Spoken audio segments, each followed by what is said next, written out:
తలస్నానం చేసేటప్పుడు మగ్గుతో నీళ్ళను డైరెక్ట్‌గా తల మీద పోసుకుంటున్నారా? ఆ! ఆ పని అది మాత్రం చాలా ప్రమాదకరం. అలా ఎందుకు చేయకూడదో తెలిస్తే షాకవుతారు.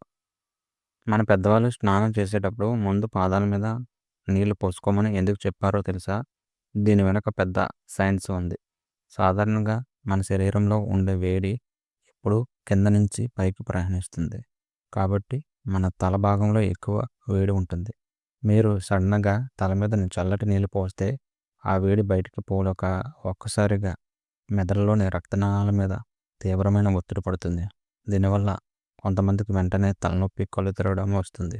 వయసు పైబడిన వారిలో, బీపీ ఉన్నవారికి ఇది ఒక్కోసారి బ్రెయిన్ స్ట్రోక్ కూడా దారితీయొచ్చని నిపుణులు హెచ్చరిస్తున్నారు. అందుకే స్నానం ఎప్పుడు పాదాల నుంచి మొదలుపెట్టాలి. ముందు పాదాలు, తర్వాత మోకాలు ఇలా కింద నుంచి పైకి తడుపుకుంటూ శరీర ఉష్ణోగ్రతను బ్యాలెన్స్ చేసుకుంటూ చివరగా తల మీద నీళ్లు పోసుకోవాలి. ఇదే సరైన పద్ధతి.